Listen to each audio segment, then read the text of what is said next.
الحمد لله نحمده ونستعينه ونستغفره ونؤمن به ونتوكل عليه ونعوذ بالله من شرور أنفسنا ومن سيئات أعمالنا من يهده الله فلا مضل له ومن يضلله فلا هادي له ونشهد أن لا إله إلا الله وحده لا شريك له ونشهد أن سيدنا وسندنا ومولانا محمدا عبده ورسوله أرسله بالحق بشيرا ونذيرا وداعيا إلى الله بإذنه وسراجا منيرا. اللهم صل على محمد وعلى آل محمد كما صليت على إبراهيم وعلى آل إبراهيم إنك حميد مجيد. اللهم بارك على محمد وعلى آل محمد كما باركت على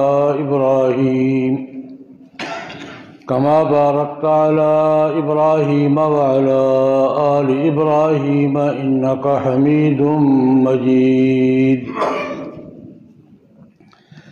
أما بعد فأعوذ بالله من الشيطان الرجيم. بسم الله الرحمن الرحيم.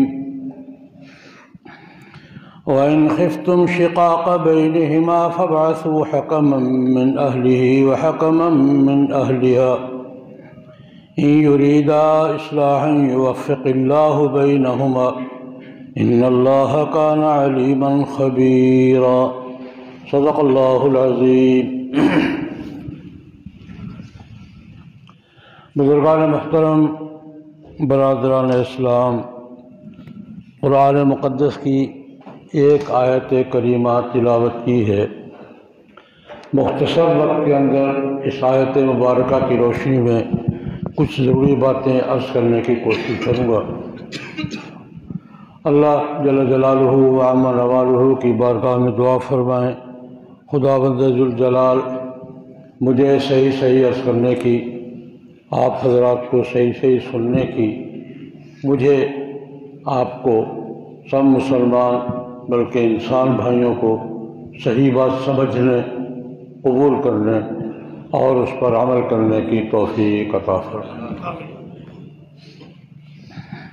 بات چل رہی ہے خاندانی نظام پر.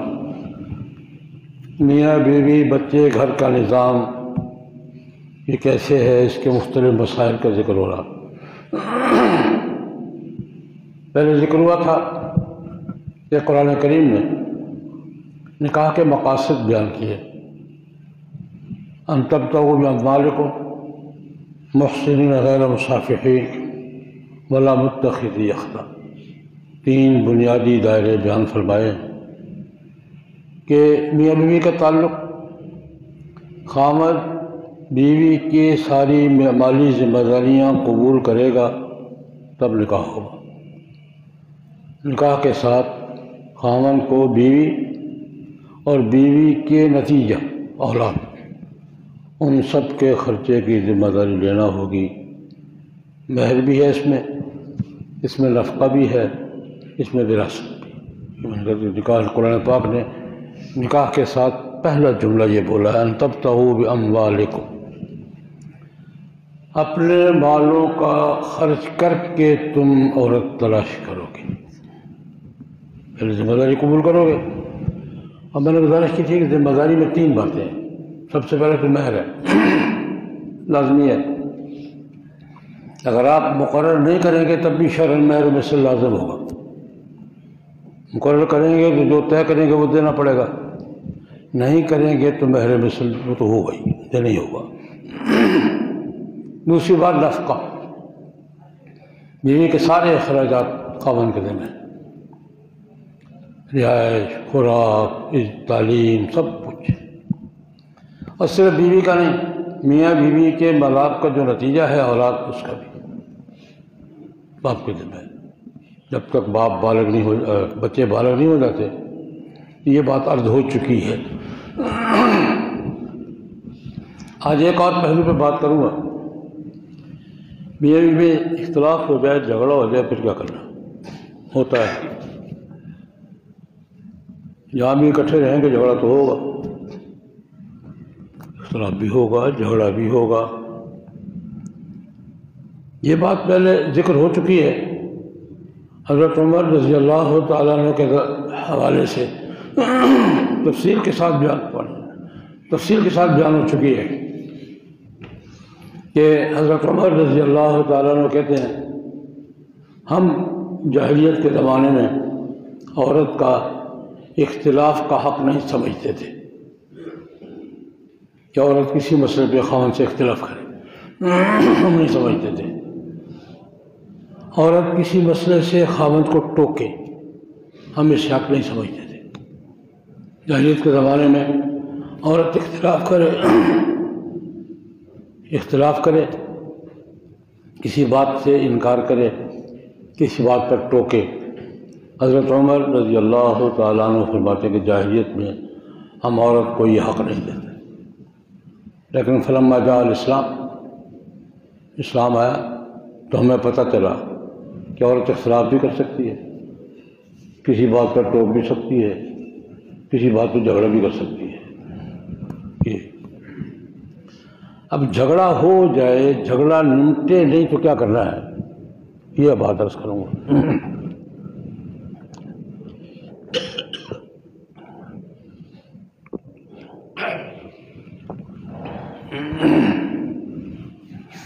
یہ آیت کریمہ میں جو میں نے پڑھی ہے اس میں یہی مسئلہ ہے کہ میاں بیوی میں جھگڑا ہو جائے کیا کرنا ہے. ایک اختلاف تو ہوتا رہتا ہے، دن میں کئی بار ہوگا. ایک اختلاف باقاعدہ جھگڑا بن جائے، اس کا پھر کیا صورت کیا ہے، اس کی ترتیب کیا ہے، جھگڑا کیسے نمٹانا ہے. قرآن پاک نے جو حکم دیا وہ تو بعد میں عرض کروں گا. جھگڑے فطری بات ہے. جناب نبی کریم صلی اللہ علیہ وسلم کے خاندان سے بڑا خاندان کوئی ہے؟ کائنات میں رسول اللہ صلی اللہ علیہ وسلم کے خاندان سے بڑا کوئی مقدس خاندان ہے، عزت والا، عظمت والا، فضیلت والا. یہ ہلکے پھلکے جھگڑے حضور کے گھر میں بھی ہوتے تھے، ہوتے بھی تھے، نمٹتے بھی تھے. ان میں سے دو کا ذکر کروں گا جن کا قرآن پاک نے بھی ذکر کیا ہے. حضور کے گھر میں حضور نے نبی کی زندگی گزاری ہے. حضرت خدیجۃ الکبریٰ رضی اللہ عنہ سے شروع ہوئے ہیں اور حضرت ام سلمہ اور ان کے تک یہ حضور کی 11 بیویاں تھیں. بجا وقت 9 تھیں، 9 گھر تھے. اختلاف رائے بھی ہوتا تھا اور فطری بات ہے. میاں بھی جھگڑے بھی نہیں دور کیا کریں گے.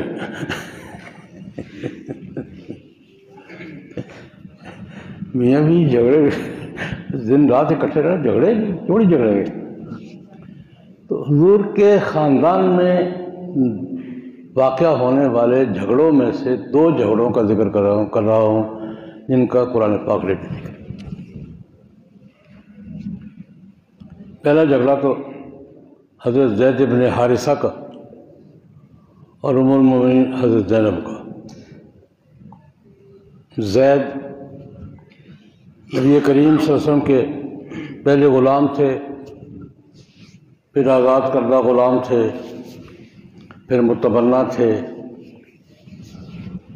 پھر حضور کے بہنوئی بنے کہ حضور نے پھوپھیدار بہن ان کے نکاح میں دی. زید بن حارثہ کے بڑے اعزازات ہیں. قرآن پاک نے زید کا نام لے کر کہا انعم اللہ علیہ وانعمت علیہ اذ تقول للذی انعم اللہ علیہ وانعمت علیہ. اللہ نے بھی اس پر بڑا احسان کیا تھا، آپ نے بھی بڑے احسانات کیے تھے. وہ کون ہے؟ زید. اور یہ واحد صحابی ہے جس کا نام قرآن پاک میں ہے. باقی صحابہ کی فضیلت ذکر ہیں، بہت کچھ ذکر ہے، لیکن نام ایک ہی صحابی کا قرآن پاک میں، یہ بھی انعام اللہ علیہ ہے۔ اللہ پاک نے اس پر بڑا احسان کیا تھا، اس سے بڑا احسان کیا قرآن پاک میں ہمیشہ ہم بھی زید کا لفظ قرآن پاک میں پڑھے تو 30 نیکیاں تو کم از کم ملتی ہیں۔ اللہ پاک فرما رہے ہیں کہ اللہ نے اس پر بڑا احسان kیا تھا۔ ایک آزاد خاندان کے فرد تھے، راہ جاتے لوگوں نے پکڑ کے بیچ دیا، راہ جاتے لوگوں نے پکڑ کے بیچ دیا، بکتے بکاتے حضور کے پاس آ گئے۔ یہ ہے اللہ کا انعام۔ بکنا کو اچھی بات تو نہیں ہے نا، لیکن بکنے کے نتیجے میں حضور کی غلامی ہوتی، اس سے اچھی بات کیا ہے؟ کل ہی ایک سبق میں یہ روایت گزری کہ اللہ پاک قیامت کے دن ان لوگوں کو دیکھ کر ہنسیں گے، مسکرائیں گے اللہ پاک اپنی شان کے مطابق، جو زنجیروں میں بندھے ہوئے آئے تھے اور جنت جا رہے ہیں۔ زنجیروں میں جکڑے ہوئے جنت میں۔ محدثین فرماتے ہیں یہ وہ لوگ ہیں جو غلام بن کر، گرفتار ہو کر جکڑے ہوئے آئے تھے، اللہ پاک نے آزادی بھی دی، اسلام کی توفیق بھی دی، جنت پہ جا رہے تھے، گویا یہ زنجیروں میں جکڑ کے جنت پہ جا رہے ہیں۔ اللہ پاک ان کو دیکھ کر مسکرائیں گے، تب اللہ بہت ہنسیں گے، دیکھو یار زنجیروں میں جکڑے ہوئے جنت جا رہے ہیں۔ اس وقت نہیں جکڑے ہوئے ہوں گے، لیکن آئے کیسے تھے؟ جکڑے ہوئے آئے تھے۔ تو خیر اللہ پاک نے بہت بڑا احسان کیا۔ یہ غلام تھے، بکتے بکاتے مکہ مکرمہ آ گئے، حضرت خدیجۃ الکبریٰ کے پاس آ گئے، پھر حضور کے پاس آ گئے، پھر حضور نے آزاد کیا، یہ بہت بڑا انعام تھا اللہ پاک کا۔ پھر حضور نے بیٹا بنا لیا، حضور نے تو بنا لیا تھا، اللہ نے نہیں مانا، حضور نے تو بنا لیا تھا، اللہ نے کہا نہیں بیٹا نہیں ہے۔ اور پھر حضور نے اپنی پھوپھی زاد بہن نکاح میں دی۔ یہ انعامات تھے اللہ پاک کے، کس پر؟ زید بن حارثہ رضی اللہ عنہ، انعام پالے، حضور نے بھی بڑے احسانات کیے۔ تو خیر نبی کریم صلی اللہ علیہ وسلم نے بیٹا بھی بنا لیا اور اپنی پھوپھی زاد بہن زینب بنت جحش رضی اللہ تعالیٰ عنہ کے نکاح میں بھی دے دی۔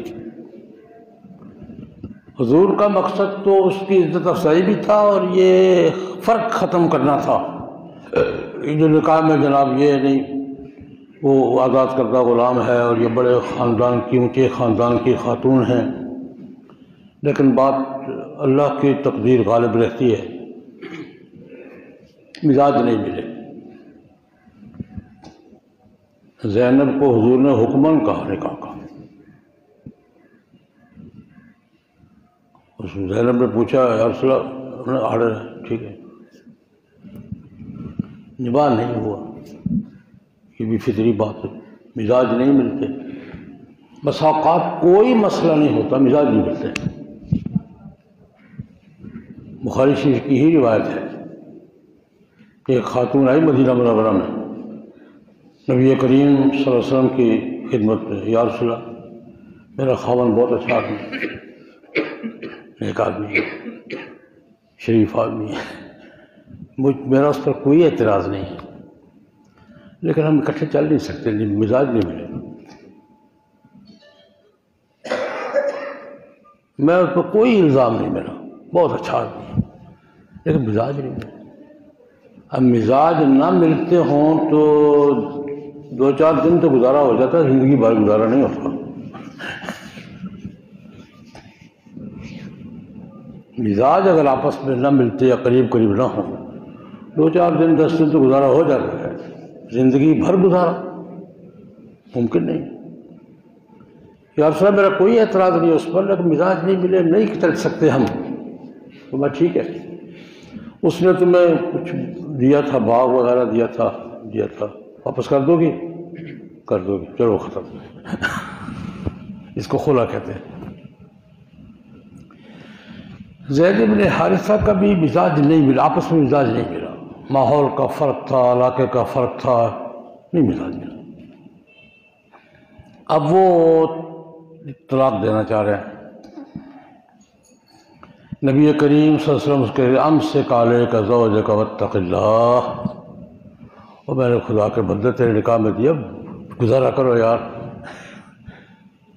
یہ قرآن پاک روایت کر رہا ہے، اذ تقول للذی انعمت علیہ انعم اللہ علیہ وانعمت علیہ، آپ اس شخص کو کہہ رہے تھے جس پر اللہ نے بہت احسان کیا، آپ نے بھی بہت احسان کیا، امسک علیک، بیوی کو روک کے رکھ، یا اللہ طلاق دے، اللہ چھوڑ، بیوی کو گزارا کر، اللہ سے ڈر، امسک علیک زوجک واتق اللہ۔ لیکن طلاق ہو گئی، مزاج نہیں ملے، طلاق ہو گئی۔ اس پر نبی کریم سے ایک بات قرآن پاک نے ذکر کیا ہے کہ ایک بات آپ کے دل میں تھی، آپ نہیں کہنا چاہتے، میں بتا رہا ہوں، تخفی فی نفسک ما اللہ مبدیہ۔ جب زید بن حارثہ نے زینب کو طلاق دی نا، ایک بات آپ نے دل میں چھپا رکھی تھی، آپ نہیں بتانا چاہتے تھے، ما اللہ مبدیہ، اللہ پاک نے بتانی تھی، آپ لوگوں سے ڈر رہے تھے، لیکن اللہ کو کس کا ڈر ہے؟ ما اللہ مبدیہ وتخشى الناس واللہ حق ان تخشى، لوگوں سے نہیں ڈرو، مجھ سے ڈرو۔ یہ حضور نبی کریم سے کہا جا رہا ہے۔ خیر، بس معاملہ اتنا ہی ہے کہ حضور نے نکاح کروایا، نباہ نہیں ہوا، کوشش کرتے رہے کہ طلاق تک نوبت نہ پہنچے، پہنچ گئی۔ اب اس کی ایک معاشرتی بات ہوتی ہے، زینب ہاشمیہ تھی، قریشیہ تھی، حضور کے خاندان سے تھی۔ اب ایک آزاد کردہ غلام نے نکاح کیا ہے، طلاق دے دی، نکاح بھی ان کی حکمن ہوا تھا، طلاق ہو گئی ہے۔ اب ان کے پروٹوکول کا تقاضا یہ تھا کہ حضور خود نکاح کرتے، بس اوقات اسٹیٹس کا مسئلہ بھی آ جاتا ہے، اسی کو کفر کہتے ہیں، یہ الگ مسئلہ، شریعت میں کفر اسے ہی کہتے ہیں، اسٹیٹس کا مسئلہ۔ اب اس کی تلافی اس کے سوا ہو نہیں سکتی تھی، معاشرتی طور پہ جو مسئلہ ہو گیا تھا نا، اب اس کا حل اس کے سوا کوئی نہیں تھا کہ نبی کریم سے خود نکاح کرتے۔ یہ بات حضور چھپا رہے تھے، اللہ کہتے میں نے کرنا تھا۔ ایک تو میں نے یہ ذکر کیا کہ جھگڑے ہو جاتے ہیں، نمٹتے بھی ہیں، لیکن دیکھیے زید بن حارثہ نے طلاق دے دی۔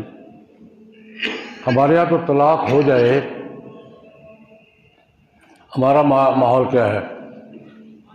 اگر میاں بیوی میں طلاق ہو جائے تو دونوں خاندان کبھی آپس میں ایک دوسرے کے ساتھ بیٹھتے ہیں؟ دونوں خاندانوں میں سے کوئی آدمی دوسرے خاندان کی طلاق ہو گئی آپس میں، یہ دونوں خاندانوں کے درمیان کیا ہوتا ہے؟ کبھی ایک اکٹھے بیٹھتے ہیں؟ کتنا بڑا سبق ہے اس میں۔ زید بن حارثہ نے حضرت زینب کو طلاق دے دی ہے۔ نبی کریم صلی اللہ علیہ وسلم کا اپنا پروگرام بنا کہ اب زینب کی عزت کا تقاضا یہ ہے کہ میں نکاح کروں اسے۔ نکاح کا پیغام دے کر کس کو بھیجا؟ زینب کے پاس خود حضور نے اپنے نکاح کا پیغام دے کر کس کو بھیجا؟ اسی زید کو۔ یہاں کوئی سوچ بھی سکتا ہے؟ اس محلے میں بھی جائے گا یہ؟ جس گھر کی عورت کو اس نے طلاق دی اس محلے میں بھی جائے گا یہ؟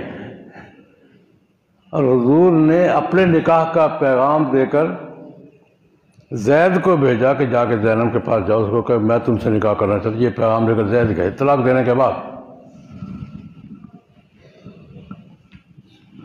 یہ کیا سبق ہے؟ نباہ نہیں ہوتی یا طلاقیں ہو جاتی ہیں، طلاقوں کو مستقل ٹینشن نہیں لینی چاہیے، زندگی بھر بائیکاٹ ہی ہو گیا۔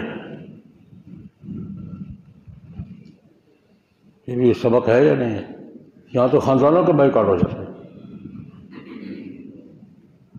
لیکن نسلوں تک خاندان آپس میں نہیں ملتے کہ اس نے اس کو طلاق دی تھی۔ حضور نبی کریم صلی اللہ علیہ وسلم اسی خاوند کو جس نے بیوی کو طلاق دی ہے اسی خاوند کو اپنے نکاح کا پیغام دے کے بھیج رہے ہیں، اور زید کہتے ہیں میں گیا، میں نے زینب سے کہا کہ زینب حضور یہ خاندان کے جھگڑوں میں اسوہ رسول کیا ہے، ایک واقعہ دیا اس کے۔ دوسرا واقعہ وہ بھی قرآن پاک میں ذکر ہے، تفصیل سے ذکر ہے۔ خود جناب نبی کریم صلی اللہ علیہ وسلم کو بیویوں کے ساتھ معاملہ ہو جاتا ہے۔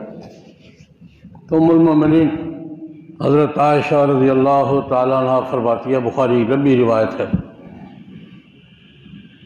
حضور کے گھر کا معاملہ تو ایسے ہی چلتا تھا نا، صبح کھانے کو ہے شام کو نہیں ہے، 3 دن بلکہ ایک مہینہ چولہا نہیں جلتا تھا، کھجوریں آ گئی، ستو آ گئے، کھا لیے، ایسے ہی گزارا چلا ہے۔ صحابہ کرام کا بھی عام طور پہ یہی ماحول تھا مہاجرین کا مکہ مدینہ منورہ میں، لیکن خیبر کی جنگ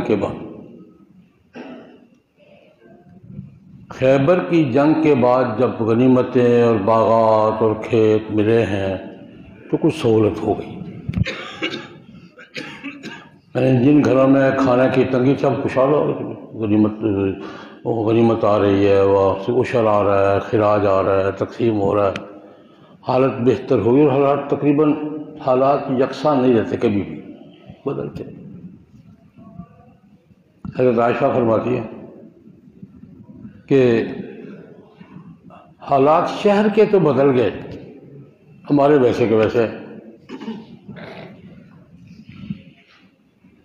فرماتی ہے کہ ہماری حضور نبی کریم صلی اللہ علیہ وسلم کی کوئی کاروبار تھا نہیں، کوئی زمینیں بھی نہیں تھی، ذریعہ آمدن کیا تھا؟ نبی کریم صلی اللہ علیہ وسلم کا اپنے گھر کا خرچہ کیسے چلتا تھا؟ گھر کا خرچہ تو چلانا ہی ہے نا، وہ تو روٹی ہوتی ہے اور کھجور ہوتی ہے، تو کرنا ہی کرنا ہے۔ کیسے آتا تھا؟ 2 ذرائع تھے، ایک ذریعہ یہ تھا کہ کہیں جنگ ہوئی ہے، جہاد ہوا ہے تو غنیمت میں سے خمس ہوتا تھا بیت المال کا، اور خمس کا خمس ہوتا تھا رسول اللہ کا۔ کوئی بھی جہاد ہوا، 27 جہاد تو حضور کے زمان زندگی میں ہوئے ہیں، جہاد ہوا، فتح ہوئی ہے، غنیمت آئی ہے، اس غنیمت کا 5واں حصہ بیت المال کا ہے۔ وَاعْلَمُوا أَنَّمَا غَنِمْتُمْ فَأَنَّ لِلَّهِ خُمُسَهُ، اس 5ویں میں سے 5واں حصہ جو حضور کے خرچے کے لیے، کہ 5ویں میں سے 5واں کتنا بنے گا؟ 4% بنتا ہے ٹوٹل۔ یہ 100 کا خمس کیا ہے؟ 20، اور 20 کا خمس کیا ہے؟ 4۔ یہ سارا ٹوٹل کتنا بنتا ہے غنیمت کا؟ 4%، یہ حضور کو ملتا تھا۔ نبی کریم صلی اللہ علیہ وسلم اس کو تقسیم فرمائیے، یہ بھی بخاری شریف کی روایت ہے کہ حضور تقسیم فرماتے تھے، ازواج مطہرات کو خرچہ دیتے تھے سالانہ، غلے کی شکل میں، کھجوروں کی شکل میں، ستو کی شکل میں، جو کی شکل میں، اس سال کا خرچہ دیتے تھے۔ ہمارے پرانے زمانوں میں بھی میں نے تو اپنے بچپن تک یہ ماحول دیکھا، دیہات میں بالخصوص سال کا خرچہ کیا ہوتا تھا؟ ہمارے ائمہ اکرام جو مسجد میں ہوتے تھے کیا ہوتا تھا؟ 20 من گندم جی، 30 من چاول، یہ استاد تنخواہ ہے۔ وقت پیسے بہت کم ہوتے تھے، اب تو پیسے ہی پیسے جیب میں ہیں، ملتا کچھ نہیں اس سے۔ یہ فرق پڑا، میں نے اپنی زندگی میں جو فرق دیکھا ہے، جیب میں پیسے نہیں ہوتے تھے، سب کچھ ملتا تھا۔ میری کوئی لمبی عمر نہیں ہے، پاکستان سے سال چھوٹا ہوں، میں نے خود دیکھا ہے جیب میں پیسہ، کبھی کبھی جیب میں پیسہ آتا تھا، سامان سارے ملتے تھے۔ اب جیب پیسوں سے بھری ہوتی ہے، ملتا کچھ نہیں ہے۔ بات ٹھیک ہے یا نہیں؟ جیب نوٹوں سے بھری ہوتی ہے، ملتا کچھ نہیں ہے۔ یہ فرق تو میں نے دیکھا ہے۔ اس زمانے میں یہی ہوتا تھا کہ کسی گاؤں میں گئے جی 20 من گندم دیں گے، 10 من چاول دیں گے، تو باقی دودھ آپ کو مل جائے گا، تو آپ کو یہ مسئلہ آپ کی ہے۔ حضور بھی ایسے ہی کرتے تھے کہ گندم تو ہوتی نہیں تھی، وہاں جو ہوتی تھی، اور چاول کا تصور بھی نہیں تھا، جو ہوتے تھے اور کھجوریں ہوتی تھی، اور یہ ستو وتو وہ سال کے دیتے تھے، اور تقسیم کرنے کے بعد جو بچ جاتا تھا وہ بیت المال کو واپس کر دیتے تھے۔ نبی کریم صلی اللہ علیہ وسلم کے گھر کا معاملہ یہ تھا کہ وہ غنیمت سے اور عشر سے بیت المال سے حصہ آیا ہے، اس حصے میں سے ساری بیویوں کو سال کا خرچہ اس حساب سے 10 من 20 من وہ ڈال دیتے تھے، اور جو بچتا تھا وہ بیت المال میں واپس آ گیا۔ اچھا، اس سارے معاملات کے انچارج حضرت بلال تھے۔ رسول اللہ علیہ وسلم کے گھر کے خرچے کے مینیجر سمجھ لیں آپ۔ اس خاندان کے مینیجر کون تھے؟ حضرت بلال تھے۔ خرچے پورے کرنے ہیں، نہیں ہے تو قرضہ لے کے کرنے ہیں، حضور سے حساب کتاب کر لینا ہے۔ یہ سارا نظم و نسق ان کے ہاتھ میں تھا۔ ایک بڑا دلچسپ واقعہ امام ابو داؤد نے نقل کیا ہے، بڑا دلچسپ واقعہ ہے یہ حضرت بلال کا۔ رسول اللہ صلی اللہ علیہ وسلم کے گھر کے سارے خرچے ورچے کا طریقہ یہ تھا کہ گھر کا خرچہ رکے گا کوئی نہیں، مہمان گھر روٹین کے مطابق خرچہ چلے گا، ذمہ داری بلال کی ہے۔ پیسے ہیں ٹھیک ہے، نہیں ہے قرضہ لے لیا ہے، بعد میں ادا کر دیتے تھے۔ حضرت بلال فرماتے ہیں کہ ایک دفعہ ایک یہودی، عام طور پہ یہودی قرضہ دیا کرتے تھے، ایک یہودی سے قرضہ لیتا رہا، اب ادائیگی نہیں ہو رہی، قرضہ ہو رہا ہے ادائیگی نہیں ہو رہی۔ اور دوسری طرف کون ہے؟ یہودی۔ آج بھی ہم پھنسے ہوئے نہیں ہیں، قرضے پہ قرضے چڑھ رہے ہیں، ادائیگی نہیں ہو رہی۔ آج ہماری قومی سطح پر یہی حال نہیں، قرضے پہ قرضہ چڑھ رہا ہے، ادائیگی کی صورت نہیں ہے۔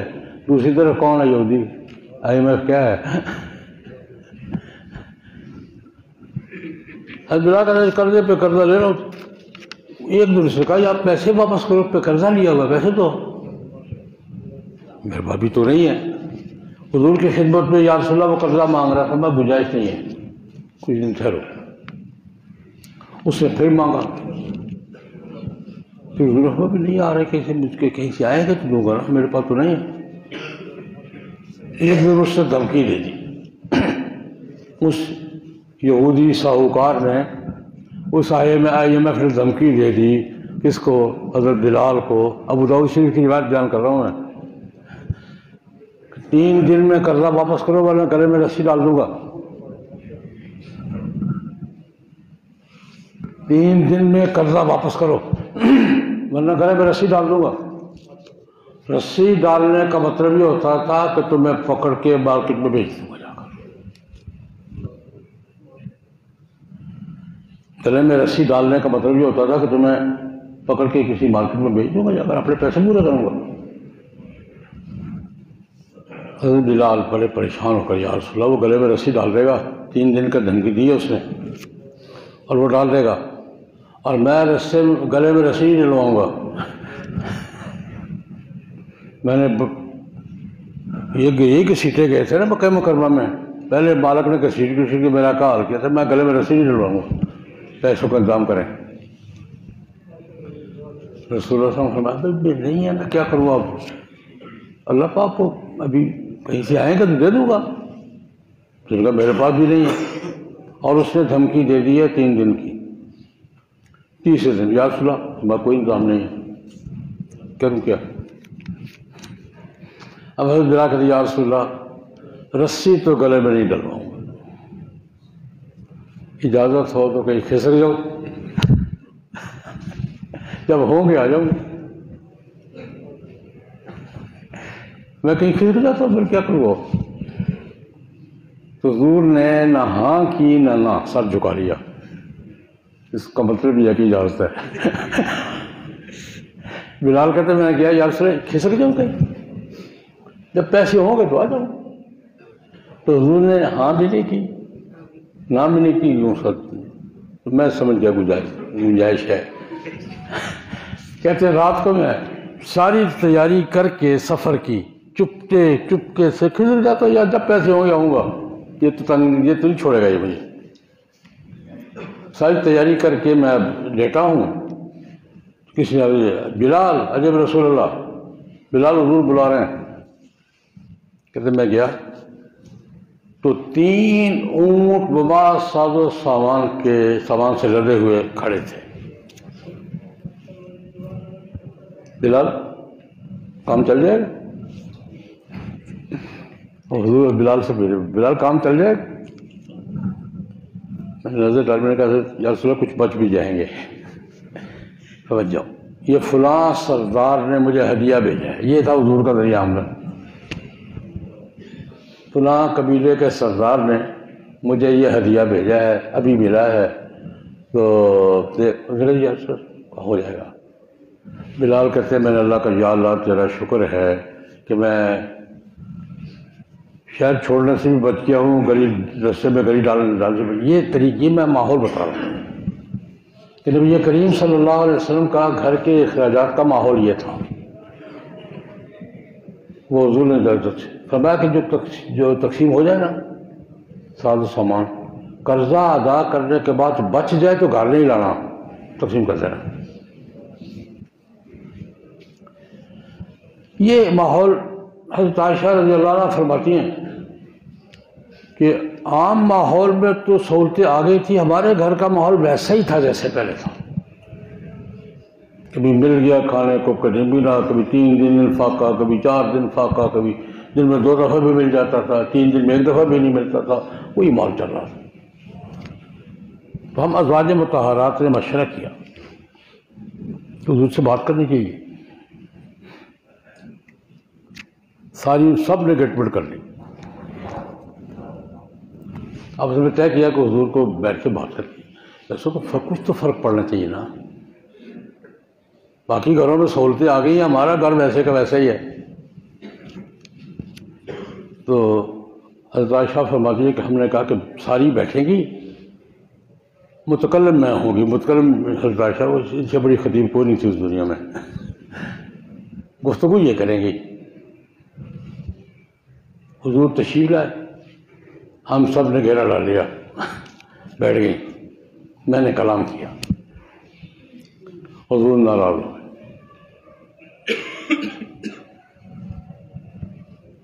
اس سوال پر اس کی وجہ پھر عرض کروں گا، لیکن ناراض ہو گئے. ناراض ہو کے اس کو فرمایا ٹھیک ہے میرے پاس کچھ نہیں ہے، اور میں جا رہا ہوں، میں تمہارے 1 مہینہ تمہارے قریب نہیں ہوں. جا کے چبارے پہ بیٹھے، 1 مہینہ چبارے پر رہے، مسجد کے چبارے پر. اچھا اس دوران ایک بات اور ہو گئی، ادھر بیویوں سے جھگڑا ہو گیا، ادھر کہیں چلتے چلتے پاؤں میں موچ آ گئی. پاؤں میں موچ آ جائے تو کیا ہوتا ہے، ابھی چلنے پھرنے کا کام نہیں رہتا. 1 مہینہ حضور نے حجرے میں گزارا. اللہ رب العزت نے فیصلہ اٹھا. اس تنازع کا فیصلہ کس نے کیا؟ یا نساء النبی ان کنتن کیا آیت پوری کیا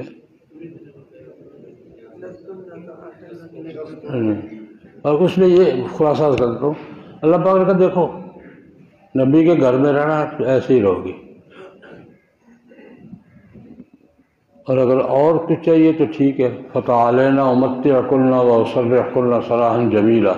میرے گھر میں جیسا نظام چل رہا ہے ویسے رہو گی تو رہو گی، میرے گھر میں سہولتوں کی توقع مت کرنا، اور اگر سہولتیں چاہیے تو میں تمہیں طلاق دیتا ہوں فارغ. تعالینا امتعکن واسرحکن سراحا جمیلا. طلاق دی نہیں، طلاق کا حق دے دیا. اگر تم چاہو تو فرق کر دو. لیکن میرے گھر میں ایسے ہی رہو. طلاق دی نہیں, طلاق کا کیا کر دیا؟ اختیار. اللہ کے وہی آگے قرآن پاک کا حکم آ گیا. حضرت عائشہ رضی اللہ عنہ کو سب سے پہلے حضور نے کہا عائشہ یہ اللہ کی طرف سے فیصلہ ہے, تم فیصلہ کرو کیا کرنا ہے, ماں باپ سے مشورہ کر لینا. حضرت عائشہ سے حضور یہ کہہ رہے ہیں اللہ کی طرف سے یہ حکم آیا ہے کہ اگر تم جانا چاہتی ہو تو فارغ کر دیتا ہوں, لیکن ماں باپ سے مشورہ کر لینا. حضرت عائشہ کہ جی یا رسول اللہ یہ کوئی مشورے والی بات ہے, میں کہیں نہیں جاتی. یہ کوئی ماں باپ سے مشورے والی بات, میں نہیں, مجھے کچھ نہیں چاہیے, میں یہی رہوں گی.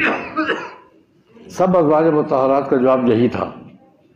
لیکن اس سارے جھگڑے میں فیصلہ کیا ہوا کہ اللہ رب العزت نے خواتین کو طلاق کا اختیار دے دیا کہ اگر تم طلاق دینا چاہو تو وہ موجود ہے. اور یہ میں 2 جھگڑے ذکر کیے ہیں.